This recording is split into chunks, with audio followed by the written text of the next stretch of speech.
এবার আপনাদের সম্মুখে বিরাদর ইসলাম একটি বিষয় আলোচনা করতে চাই, মিলাদুন নবী সামনে আসছে না? মিলাদুন নবী কেউ বাড়িতে ঝান্ডা লাগাচ্ছেন, কে লাইটিং করেছেন, যে যেমন পেরেছে সাজিয়েছেন। এটাতে এদের পেটে ব্যথা। সাজাবে কেন? সাহাবী করেননি, নবী পাক করেননি।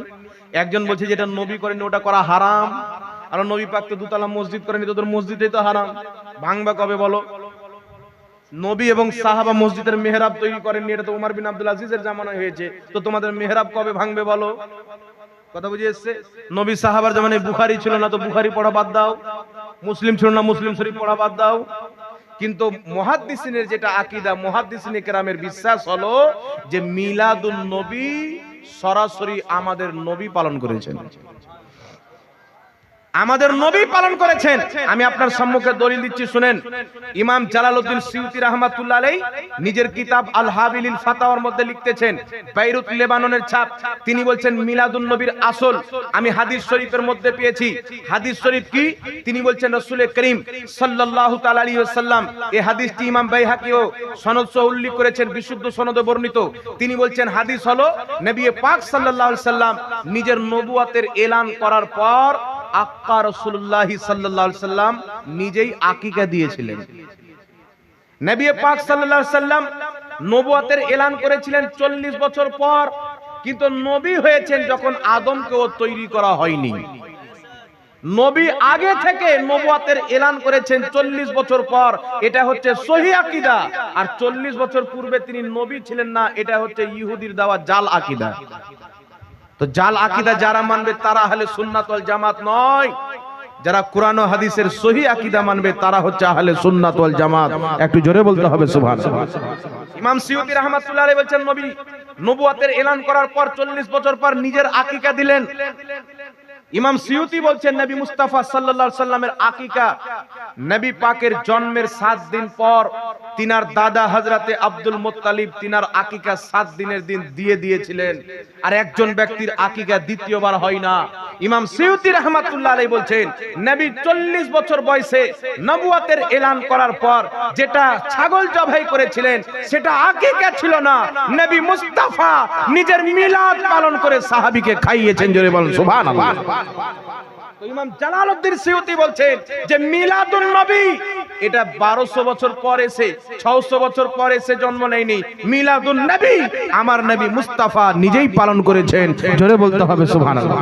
তাই ইমাম ইবনে সালেহ সামি রাহমাতুল্লাহ আলাইহি নিজের কিতাব সিরা, ইমাম হালবি রাহমাতুল্লাহ আলাইহি নিজের কিতাব সিরাতে হালবিয়ার প্রথম খণ্ডের আপনার 26 পৃষ্ঠার মধ্যে লিখতেছেন, কি লিখছেন? তিনি বলছেন মিলাদুন নবীর দলিল ইমাম ইবনে হাজার আসকালানী রাহমাতুল্লাহ আলাইহি বলছেন যে মিলাদুন নবীর দলিল আমি ইবনে হাজার আসকালানী নবী মুস্তাফার সুন্নাতে পেয়েছি যে আমার আপনার নবী নিজেই মিলাদ পালন করেছেন। জোরে বলতে হবে সুবহানাল্লাহ। তারপরে চলে আসেন ইমাম ইসমাইল হাক্কি রাহমাতুল্লাহ আলাইহি নিজের কিতাব তাফসিরে রুহুল বায়ানের মধ্যে উল্লেখ করেছেন যে ইমাম ইবনে হাজার আসকালানী নিজেই বলেছেন যে আমি মিলাদুন নবীর আসল হাদিস শরীফের মধ্যে পেয়েছি। ইমাম জালালউদ্দিন সিউতি বলছেন মিলাদুন নবীর আসল আমি হাদিস থেকে বের করেছি। তাহলে কি বোঝা গেল? মুহাদ্দিসিনে কেরামের আকীদা হলো মিলাদুন নবী হাদিস দ্বারা প্রমাণিত, আর যারা মুহাদ্দিসিনে কেরামের বিপক্ষে ইহুদিদের দালাল তাদের আকীদা হলো মিলাদুন নবী হাদিসে নাই। তো হাদিস মুহাদ্দিস বেশি বুঝে না আজকের গাঁজাখোর মৌলভী বেশি বুঝে?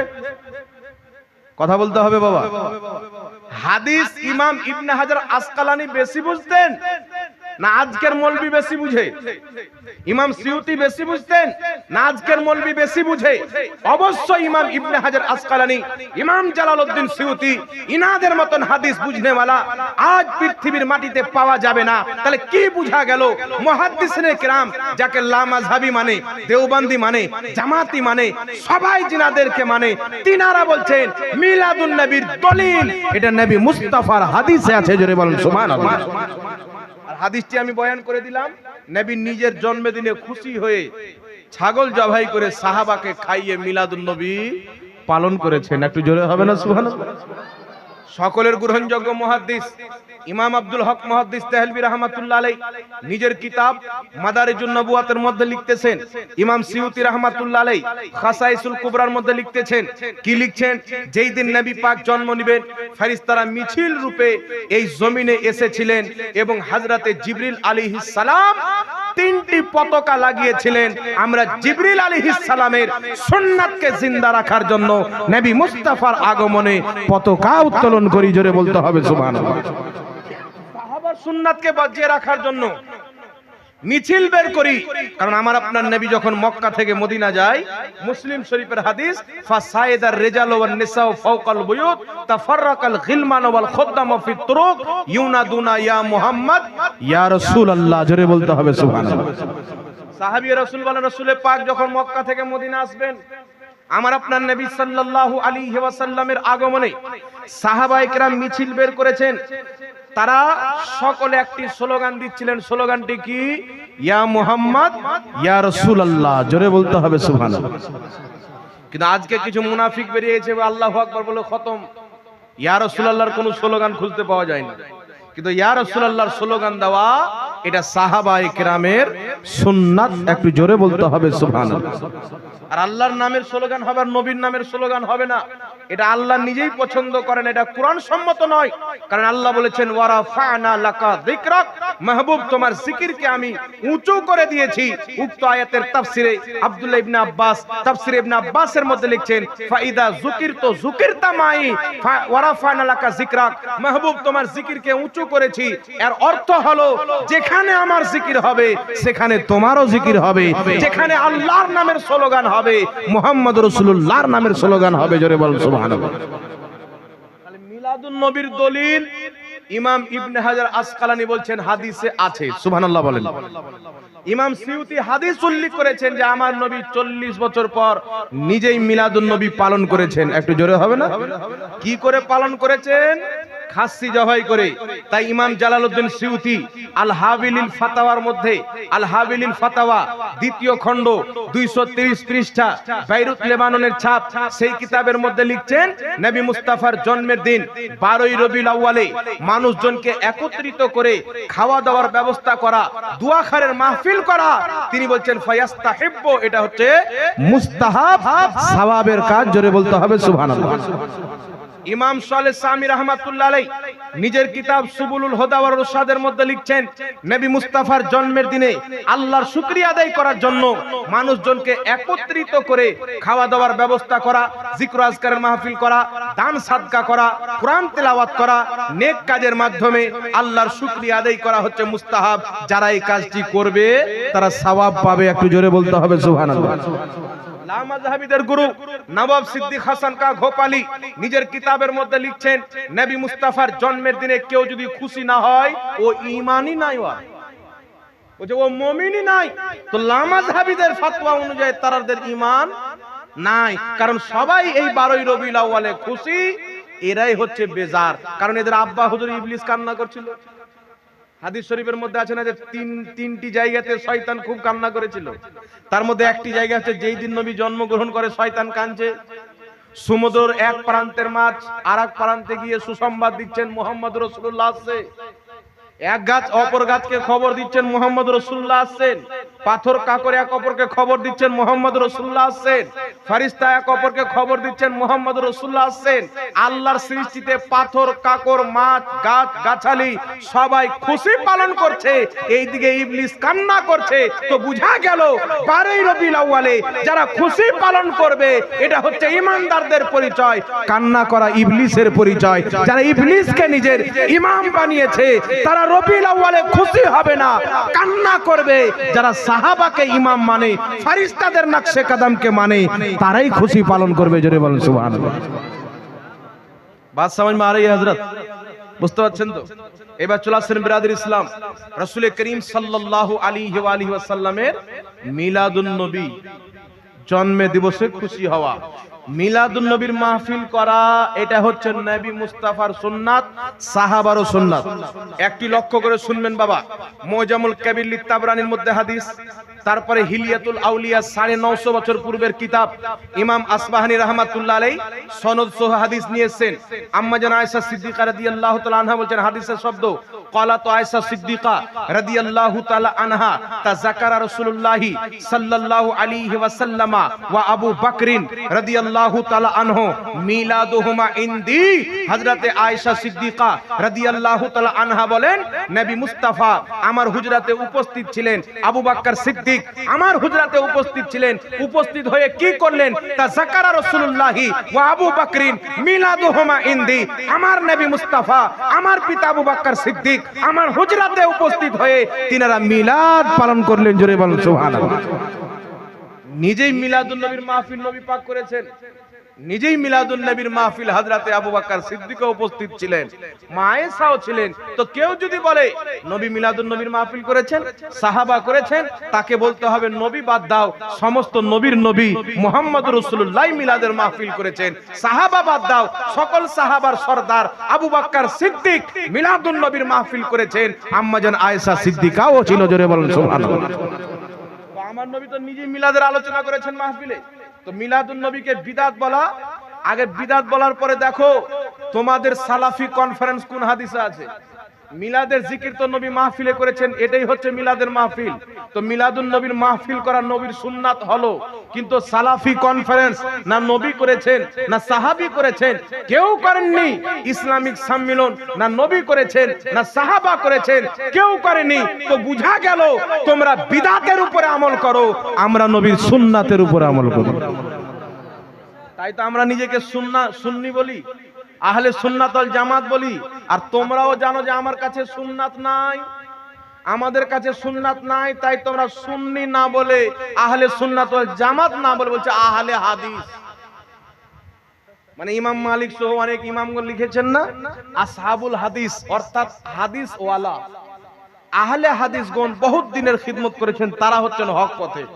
তো আহলে হাদিস কাদেরকে বলেছেন? ইমাম বুখারীকে, ইমাম মুসলিমকে, ইমাম তিরমিজিকে, যারা 1 লক্ষ 2 লক্ষ 5 লক্ষ 10 লক্ষ 7 লক্ষ 2.5 লক্ষ 1.25 লক্ষ হাদিস মুখস্থি জানতেন, তারা হলো আহলে হাদিস। কথা বুঝছেন বাবা? যারা ফতোয়া দিতে জানে তারা হচ্ছে মুফতি, যারা হাদিস লিখেছেন, হাদিস লক্ষ লক্ষ মুখস্থি জানতেন, তারা হলো আহলে হাদিস। আর আহলে হাদিসের ফজিলত বয়ান হয়েছে, তাই এদের নাম চুরি করে পাঞ্জাবের ইংরেজ গভর্নর কাছ থেকে ধার করে ওয়াহাবি নাম চেঞ্জ করে নাম নিচ্ছে আহলে হাদিস। আর বলছে আমাদের গুণগান এসছে। বেটা, আহলে হাদিস বলা হয় যারা লক্ষ লক্ষ হাদিস জানে। তোমাদের পেটে যদি জিসিপি চালানো হয় তো 5টা হাদিস বের হবে, বের হবে। বাংলাদেশের কাজদাবিন ইহুদি বলছে আমার হাজার হাজার হাদিস মুখস্থি আছে, 35 বছর থেকে বুখারী মুসলিম পড়ায়। বেটা, তিরমিজির হাদিস পেল না যে তাবিজ করা যায়। তাহলে এই হাদিস পড়ায় না মাদ্রাসায় গাঁজা টানে বলেন? তিরমিজি শরীফ যে প্রত্যেক মৌলবি পড়ে, অনেক হাদিসের কিতাব আছে, মাদ্রাসায় পড়ানোর অত সুযোগ থাকে না।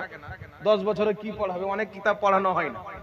যেমন মুসান্নাফে ইবনে আবি শাইবা মাদ্রাসার দারসে পড়ানো হয় না, মুসান্নাফে আব্দুর রাজ্জাক, হিলিয়াতুল আউলিয়া, অনেক কিতাব আছেন যেগুলো মাদ্রাসায় পড়ানো হয় না। আমরা পড়ার পরে এগুলো কিতাব পড়েছি, বুঝতে পারছেন কিনা বাবা? কিন্তু তিরমিজি সব মাদ্রাসায় পড়ানো হয়। আপনি আমাদের ভারতে খুঁজবেন, এমন হাদিসের কিতাব আছে ভারতের কোনো জায়গায় পাওয়া যায় না। খুঁজতে খুঁজতে হয়রান হয়ে অর্ডার দিই আপনার বেইরুত লেবানন থেকে, নচেত সৌদি আরব থেকে, নচেত জর্ডান থেকে, নচেত মিশর থেকে আনাই, তারপরে আমাদেরকে দেয়। কিন্তু তিরমিজি শরীফ কালিয়াচকে পাবেন, তিরমিজি শরীফ মুর্শিদাবাদে পাবেন, তিরমিজি শরীফ কলকাতাতে পাবেন। যেখানে লাইব্রেরি আছে ইসলামিক, সেখানে তিরমিজি পাবেন। তাহলে কি বুঝতে পারলেন যে তিরমিজি শরীফ সবাই পড়েছেন।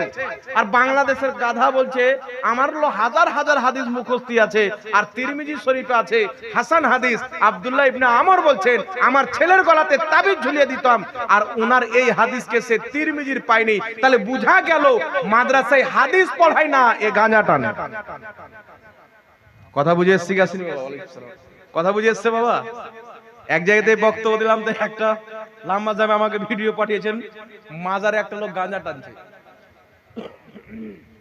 তো আমাকে ভিডিও পাঠিয়েছেন, আমি বললাম মাজারে তো অরিজিনাল গাঁজা টেনে গুনাহগার হচ্ছে, তোমাদের মৌলবি তো গাঁজা না টেনেই গাঁজাখোর। তা কি করে হতে পারে? আমি যেই ব্যক্তি 35 বছর হাদিস পড়িয়ে লা ইলাহা ইল্লাল্লাহ মুহাম্মদ রাসূলুল্লাহ খুঁজে পাই না, 6 মাস খুঁজে পাই না, তো ওই মৌলবীর বক্তব্য কি করে শুনবে যে 6 মাসে লা ইলাহা ইল্লাল্লাহ মুহাম্মদ রাসূলুল্লাহ খুঁজে পাই না? আমাদেরকে টাইম দাও, 24 ঘন্টার মধ্যে খুঁজে বের করে দেব। কথা বুঝে এসছে বাবা? আবু দাউদ শরীফের তাবিজ ব্যবহার করা জায়েজের হাদিস, তিরমিজি শরীফের মধ্যে আর তোমার মৌলবী 35 বছর থেকে হাদিস পড়ায় কিন্তু খুঁজে পাই না, এর মানে বুঝা গেল নজদির চশমা লাগিয়ে হাদিস পড়ায়, মদিনার চশমা লাগিয়ে নয়। আর बेगैर इसके मोहम्मद जो पढ़ते हैं बुखारी आता है बुखार उसको नहीं आती बुखारी। नबीर मोहब्बत নিয়ে বুখারী পড়ো, তিরমিজি পড়ো, আবু দাউদ পড়ো, নাসাই পড়ো, আপনার সুনান ইবনে মাজাহ পড়ো। যারা নবীর মোহব্বতে হাদিস পড়ে তারা সব খুঁজে পায়। যারা বুকসের চশমা লাগিয়ে ইবনে আব্দুল ওয়াহাব নজদির ভিটামিন খেয়ে ইংরেজদের দেওয়া টাকা খেয়ে কুরআন ও হাদিস পড়ে তারা হাদিস খুঁজে পাবে না, মাতলাম ও ফতোয়া দিয়ে নিজে জাহান্নামে যাবে, জাতিকে জাহান্নামে নিয়ে যাবে। যতদিন পর্যন্ত সুন্নি মৌলবি আছে এদের চলে না। কথা বুঝে শিখাছিনি বাবা? মানে এদের বাঁশ দিয়ে দেয়, হককে প্রচার করে দেয়, তাই এরা আমাদের নাম দিয়েছে কি মাজার পূজারী। আমাকে একজন বলছে আপনি তো মাজার পূজারী। আমি তোর 14 গোষ্ঠী কোথাও আমাকে দেখেছে মাজার পূজা করতে? আল্লাহ বলছেন লানাতুল্লাহি আলাল কাযিবিন, মিথ্যুকদের প্রতি আল্লাহর লানাত, তো তোমাদের প্রতি আল্লাহর লানাত। তো আমাকে এটা ফটো পাঠালো, দুটো লোক মাজারকে চুমুন দিচ্ছেন। আমি বললাম এখানে আমি কই? তুমি আমাকে মাজার পূজারী বলছো, আমাকে প্রমাণ করো। বলছে আপনাদের লোক করলো কিনা? আমি বললাম অমুক জায়গাতে একটা মসজিদে আহলে হাদিস একটা মেয়ে পালিয়ে বিয়ে করে নিয়েছে, তাহলে তোমাদের ওখানে পালানো জায়েজ নাকি? আহলে হাদিসদের একটা মৌলবী সিনেমা হল উদ্বোধন করতে গিয়েছে, জুয়া, যে সৌদি আরবে জুয়ার ভাট্টি খোলা হলো, প্রথম ওখানকার একটা ইমাম গিয়ে উদ্বোধন করছেন। তাহলে কি আহলে হাদিসদের নিকটে সিনেমা হল উদ্বোধন করা যায়? কথা বুঝে শিখেছেন বাবা? আহলে হাদিসদের মধ্যে অনেকেই আছে লামাযহাবের মধ্যে দারু পান করে, তাহলে তাদের মধ্যে কি দারু পান করা যায়? মিথ্যা থেকে পাক। এখন রবিউল আউয়াল মাসের চাঁদ, এখন ওয়াহাবিদের চুলকানি উঠেছে, 12 রবিউল আউয়াল মিলাদুন নবী পালন করা বিদআত। কেউ বলবেন নাজায়েজ, দলিল লাগবে কোথায় থেকে? বলছে বুখারী থেকে দলিল দাও, মুসলিম থেকে দলিল দাও। তো দলিল তোমাকে কেন দেব? তুমি তো মুসলমান নয়। আরে বুখারীর দলিল কার জন্য প্রযোজ্য? মুসলমানের জন্য। বুখারী শরীফ কার জন্য গ্রহণযোগ্য? মুসলমানের জন্য। কোরআনের দলিল মুসলমানের জন্য, হাদিসের দলিল মুসলমানের জন্য। তোমার বাপ দাদা লিখেছে আল্লাহ মিথ্যা বলতে পারে, এই কথা লিখে কুফরি করে কাফির হয়েছে, তার দামানকে ধরে চলো। তোমাদের তো ঈমান নাই। যার ঈমান নাই, নবী আসলে কি আর না আসলে কি? যার ইমাম আছে সে খুশি হবে যে নবী এসেছেন, মানে আল্লাহর সবচাইতে বড় নিয়ামত এসেছে। জোরে বল সুবহানাল্লাহ। তাই বিরাদর ইসলাম, আমি আপনাকে বুঝাতে চাই মাসলাকে আলা হযরতের নারা কেন লাগছে। মাসলাকে আলা হযরত এটা রেজভি সিলসিলার মুরিদদের বাপের প্রপার্টি নয়, এটা কোনো আশরাফির প্রপার্টি নয়, এটা কোনো কালিমির প্রপার্টি নয়, এটা কোনো কাদরি, চিশতি, সোহরওয়ার্দী, নকশবন্দির ব্যক্তিগত বানানো নয়। মাসলাকে আলা হযরত কিয়ামত পর্যন্ত যারা সুন্নি হবে, মাসলাকে আলা হযরত তাকে মানতেই হবে। বলুন সুবহানাল্লাহ। মাসলাকে আলা হযরত হচ্ছে সুন্নিদের। কেউ যদি বলে মাসলাকে আলা হযরত মানি না, হচ্ছে টুন্নি। বাত সমঝে? ও হচ্ছে টুন্নি। আর সুন্নির মধ্যে ভেজাল আছে, কারণ মাসলাকে আলা হযরত মানে আল্লাহ মিথ্যা থেকে পাক। মাসলাকে আলা হযরত সর্বশ্রেষ্ঠ আল্লাহর সৃষ্টিতে জ্ঞানী নবী মুস্তাফা। মাসলাকে আলা হযরত নবীর পরে নবী জন্ম নিতে পারে না। মাসলাকে আলা হযরত নবীর সম্মান বড় ভাইয়ের মতো না, আল্লাহর পরে সবচেয়ে বেশি করতে হবে। মাসলাকে আলা হযরত নবী মরা নয়, তু জিন্দা হে ওয়াল্লাহ, তু জিন্দা হে ওয়াল্লাহ, মেরে চশমে আলম সে চুপ জানে वाले।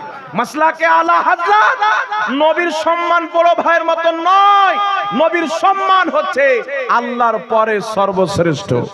মাসলাকে আলা হযরত নবীর ওসিলা চলবে না, এই আকীদা নয়। মাসলাকে আলা হযরত মানে হচ্ছে ও जो ना थे तो कुछ ना था, वो जो ना हो तो कुछ ना हो, जान है वो जहान की, जान है तो जहान है।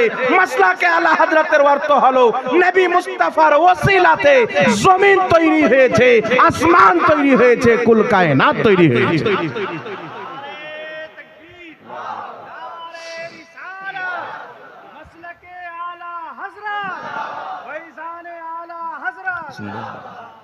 তাই বিরাদর ইসলাম, মাসলাকে আলা হযরত আগে আমাদেরকে বুঝতে হবে।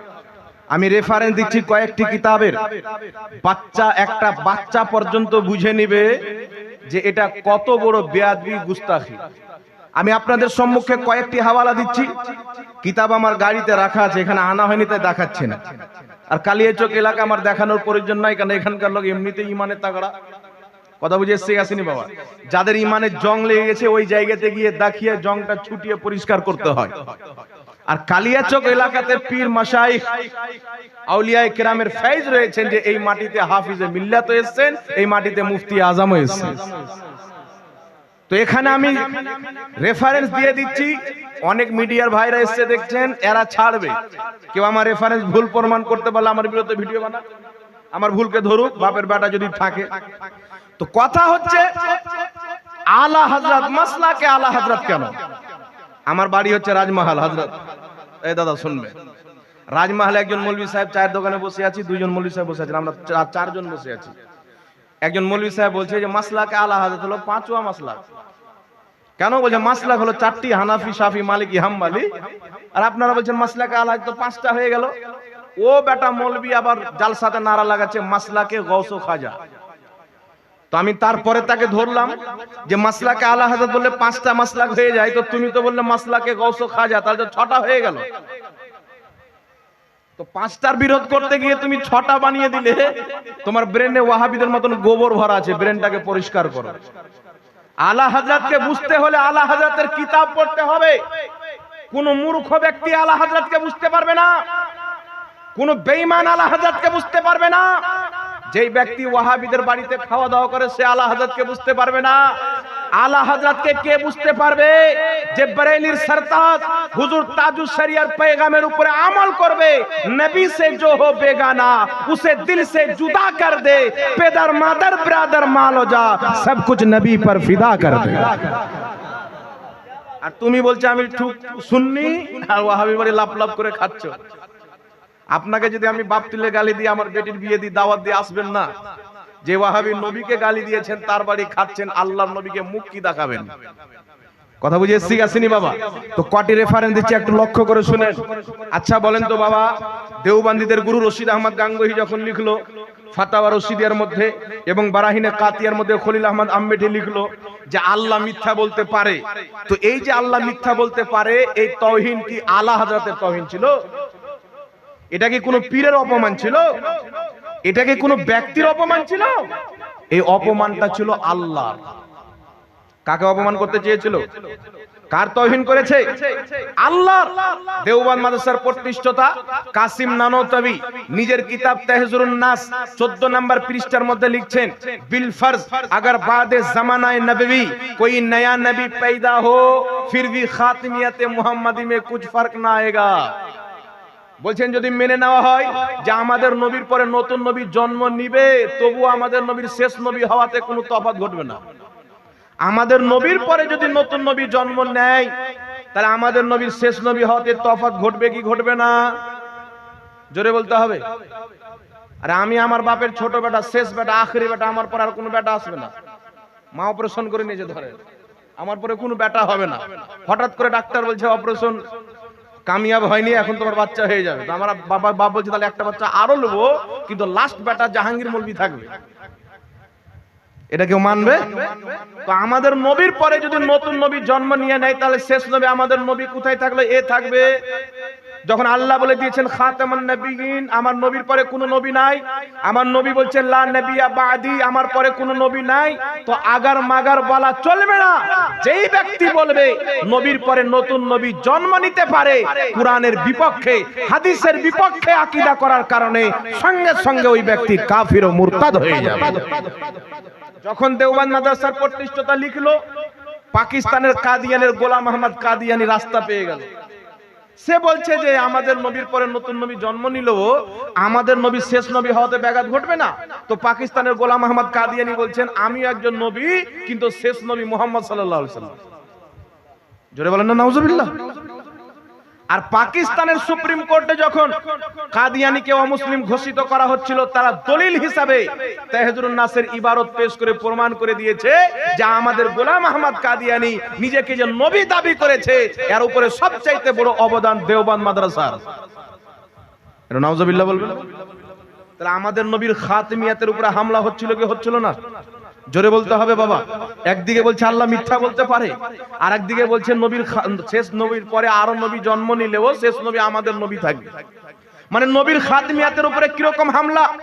আশরাফ আলী থানভী লিখলো নিজের কিতাব হিফজুল ঈমান 12 নম্বর পৃষ্ঠার মধ্যে, নবীরকে যতটুকু আল্লাহ ইলমে গায়েব দিয়েছেন সেরকম ইলমে গায়েব তো পশু পাখি জীব জন্তুকেও আছে।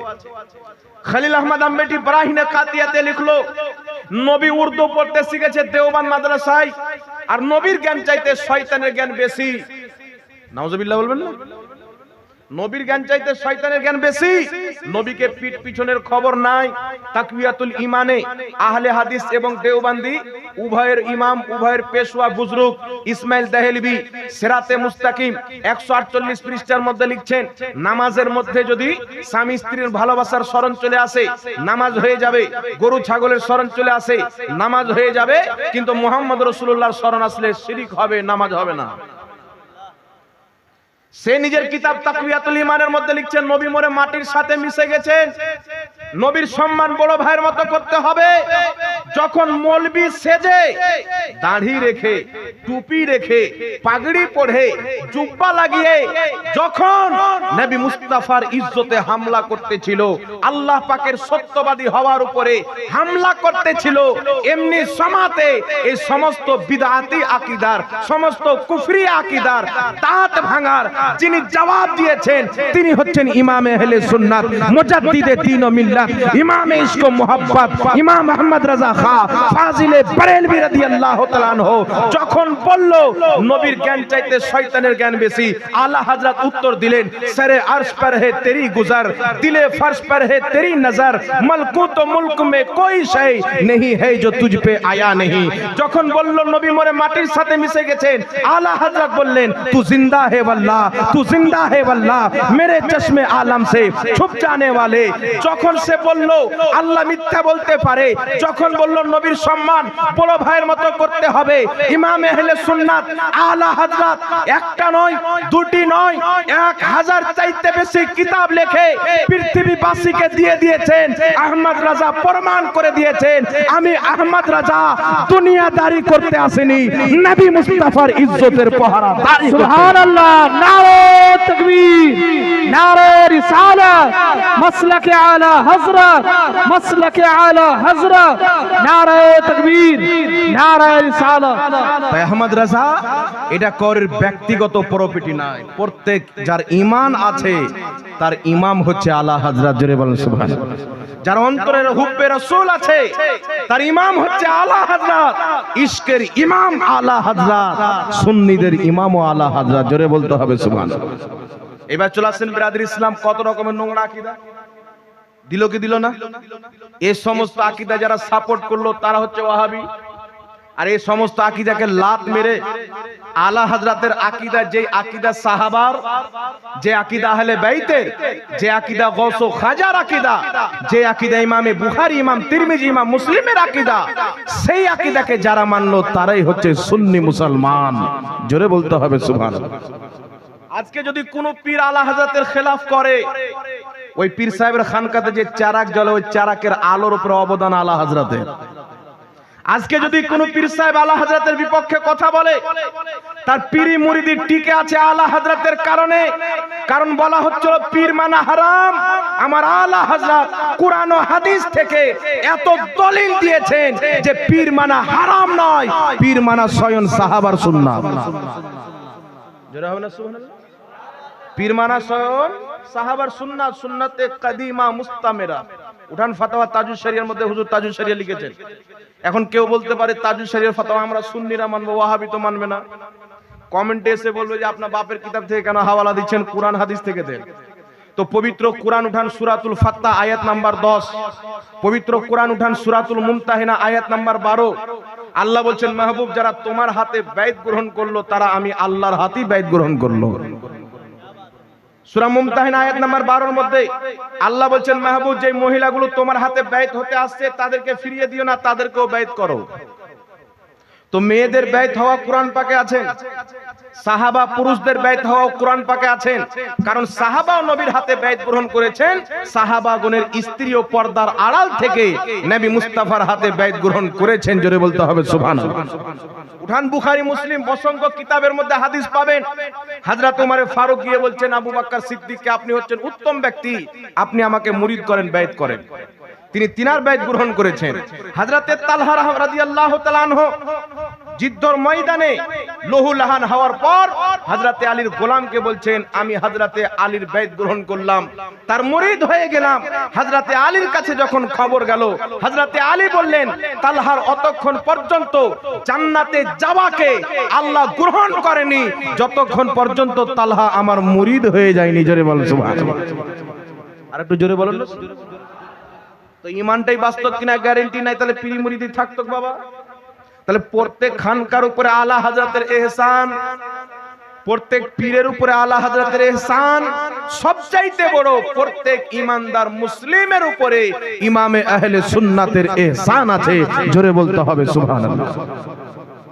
এবার চলে আসেন বিরাদর ইসলাম, আলা হযরত রাদিয়াল্লাহু তাআলা আনহুকে যদি বুঝতে চান তো মুফতি ওয়াইজুল হক মিসবাহি সাহেব কিবলা আমাদের রাজমহলে দীর্ঘদিন আপনাদের আলীপুর মাদ্রাসায় থেকেছেন, খালতিপুর মাদ্রাসাতেও থেকেছেন, এখানে সবাই উলামায়ে কেরাম চিনেন।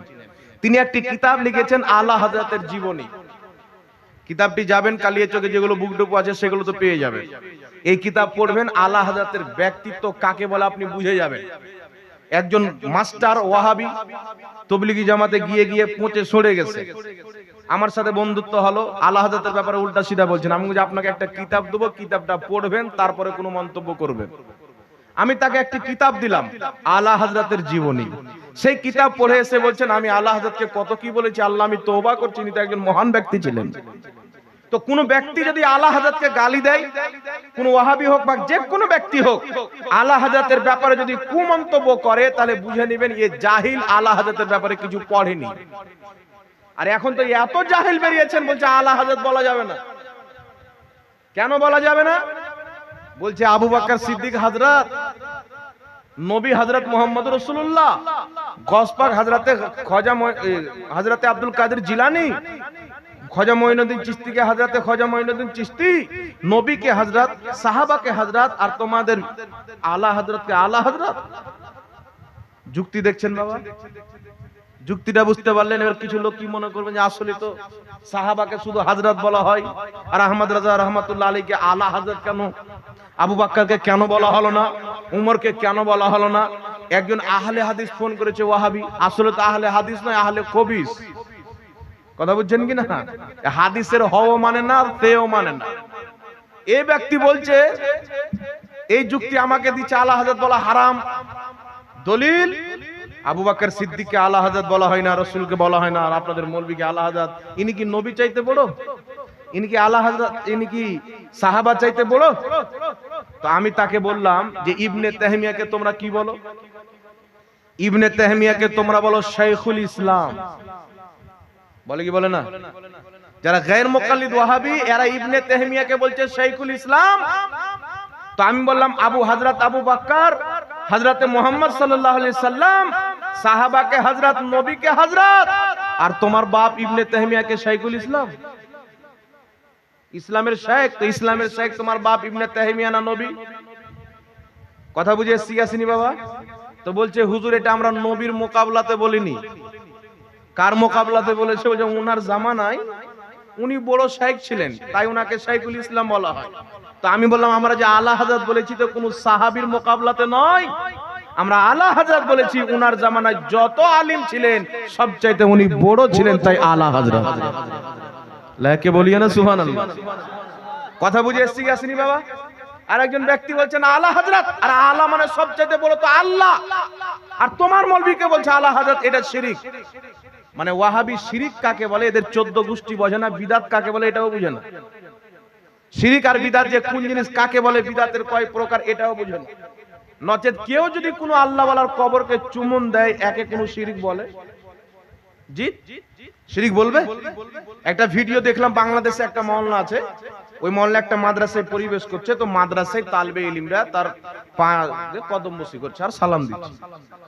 তো কদম বসি করছে, তো একটা মৌলবি বলছে এই কদম বসি করা হারাম, কে বলছে শিরিক। শিরিক হওয়ার কারণ কি? বলছে মাথা ঝুঁকে গেল। তো যদি মাথা ঝুঁকলি শিরিক হয়, তাহলে প্রত্যেক লামাযহাবি মুশরিক, প্রত্যেক ওয়াহাবি মুশরিক তাদের ফতোয়া অনুযায়ী। কেন? তারা চাপ্পাল পরে তো ঝুঁকে কি ঝুঁকে না? কথা বলেন।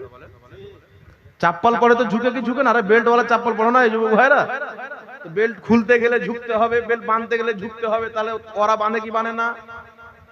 ওদের বাড়ির মহিলারা, মা বোনেরা, আমাদের মা বোনেরা, ওদের বাড়ির মা বোনেরা ঝাড়ু দেয়, তখন ঝুঁকে কি ঝুঁকে না?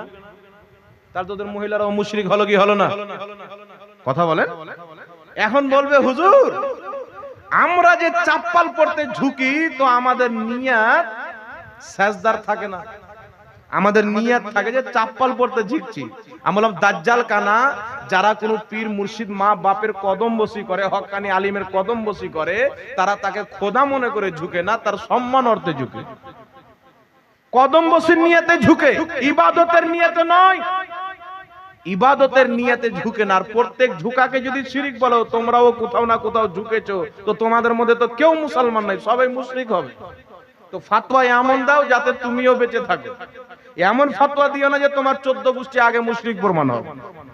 এরকম আরেকটা কথা বাবা একটু শুনেলেন, বলতে গেলাম তো, তাবিজ ব্যবহার করা। বাংলাদেশে একটা